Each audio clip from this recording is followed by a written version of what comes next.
그냥 막 아팠어요. 견딜 수 없게. 이 가슴, 이 tum으로. 아파가지고 내가 견딜 수 없을 정도로 퇴원하라고 했는데도 나 퇴원 못하고 이걸 중환자실에 와서 전부 세밀하게 정밀검사하고 난 게 갑상선이 심했다고 그러더라고요.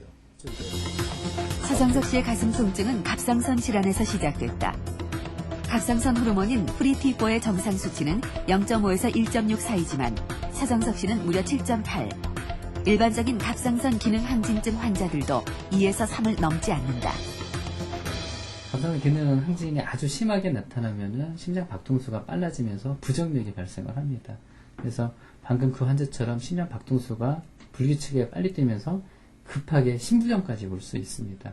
심한 경우에는 사망까지 이르게 될 수 있고요.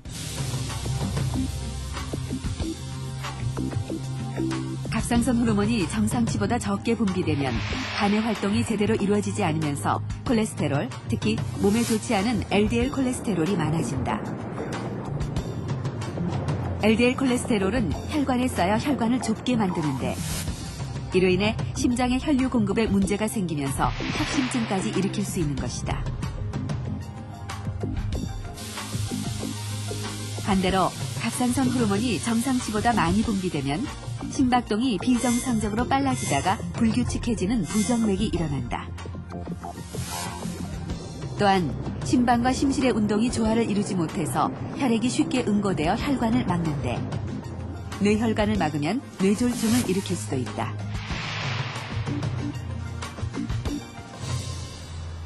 생명까지 위협할 수 있는 갑상선 호르몬 이상은 왜 발생하는 것일까?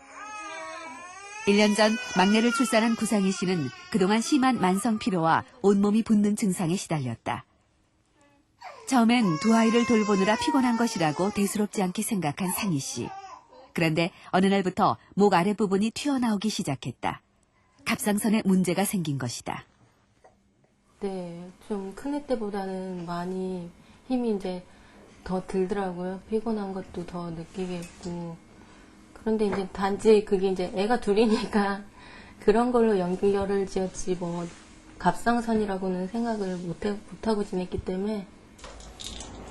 진단명은 산후 갑상선염. 출산 후 여성 호르몬의 변화로 면역계에 이상이 생기면서 갑상선 기능 저하증을 일으킨 것이다.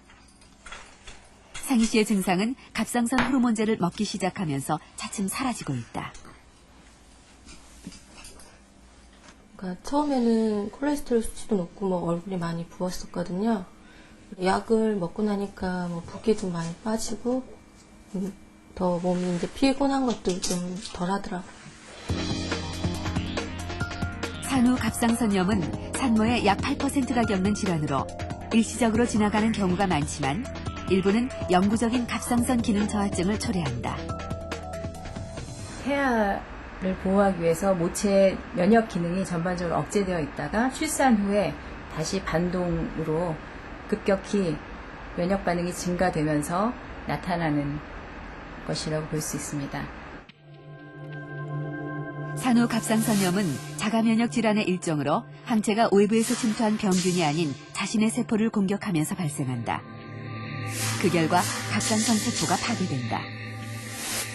처음엔 세포 내에 저장돼 있던 갑상선 호르몬이 한꺼번에 방출되지만 세포의 파괴로 결국은 갑상선 호르몬을 만들기 어렵게 된다. 산후 갑상선염이 일어나는 기전은 자가면역성 갑상선 질환, 특히 하시모토 갑상선 질환이 일어나는 기전과 유사한 부분이 많습니다. 갑상선 기능 저하증을 유발하는 하시모토 병도 갑상선 세포를 공격하는 항체가 생겨 일어나는 자가면역 질환이다. 또한 갑상선 호르몬 분비를 촉진하는 항체를 만들어내는 자가면역 질환도 있는데 갑상선 기능 항진증을 일으키는 그레이브스 병이다. 갑상선 질환을 일으키는 가장 위협적인 존재는 외부의 적이 아닌 우리 몸 안에 있다.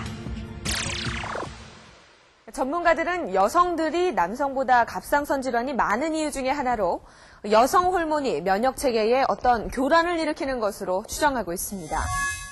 갑상선 질환이 여성에게 많이 발병하는 것이 심각한 문제인 것은 바로 임신과 관계가 있기 때문입니다. 태아는 임신 12주까지 엄마의 갑상선 호르몬에만 의존합니다. 이때 태아의 뇌관과 대뇌가 형성되기 때문에 엄마에게 갑상선 호르몬이 제대로 만들어지지 않는다면 태아에게 치명적인 영향을 미칠 수 있습니다. 그렇다면 갑상선 질환이 있는 여성은 임신을 해서는 안 되는 것일까요? 그렇지 않습니다. 갑상선 치료만 제대로 받고 있다면 얼마든지 임신과 출산을 건강하게 할 수 있습니다. 또 사람들이 흔히 하는 갑상선 질환에 대한 오해는 또 있습니다. 갑상선 암이 갑상선 호르몬과 관련이 있다고 생각하는 것인데요. 사실 갑상선 암에 걸려도 갑상선 호르몬에는 아무런 영향을 주지 않습니다. 또 갑상선 호르몬제를 장기 복용할 경우 암을 일으키지는 않을까 두려워하시는 분들이 많으신데요. 이건 역시 잘못된 상식입니다. 영국 출신의 세계적인 록스타 로드 스튜어트는 음악 인생에서 2번의 치명적인 위기를 겪었습니다. 지난 10년간 2번이나 갑상선암으로 수술을 받은 것이죠. 그의 투병 소식으로 많은 이들이 갑상선암에 대한 두려움을 느꼈는데요. 최근에는 전 세계적으로 갑상선암 환자 수가 크게 증가하고 있습니다.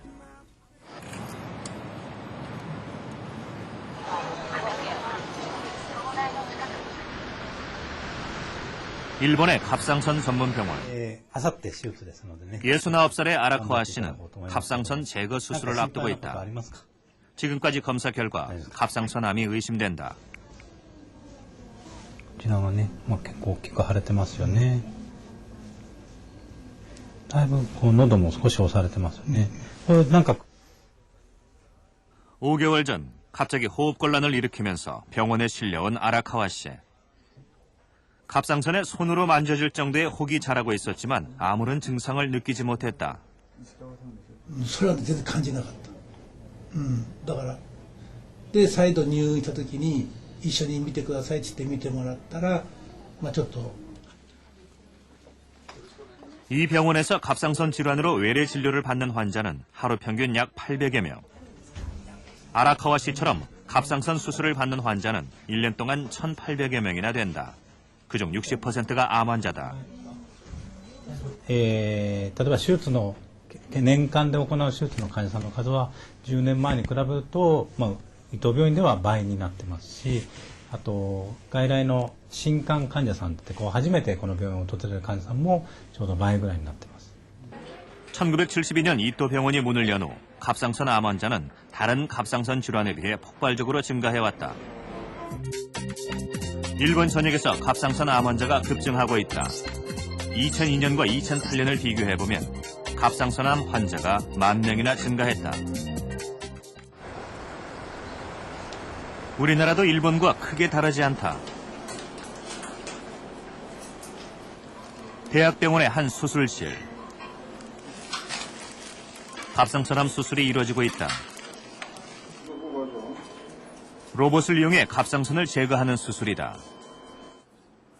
집도하는 의사는 환자와 떨어진 채 로봇 팔을 원격 조정해서 수술을 한다. 수술이 시작된 지 약 2시간이 지나고 갑상선이 모습을 드러냈다. 암세포와 함께 제거된 갑상선. 암세포의 크기는 0.3cm로 작은 크기였지만 전이가 의심되는 것으로 진단이 내려졌다. 지금 보면 좀 다른 환자하고 좀 다른 거는 옆에 소위 경부 쪽에 임파절도 많이 좀 커져 있는 거예요. 그래서 통계상으로 보면은 대개 이렇게 작은 미세 갑상선 환자는 잘 그렇게 번지지는 않는데 경우에 따라서는 0.2cm라도 전 임파절로 전이된 환자가 많이 있습니다. 갑상선 옆에 있는 임파선에도 악성 종양으로 의심되는 혹이 보인다.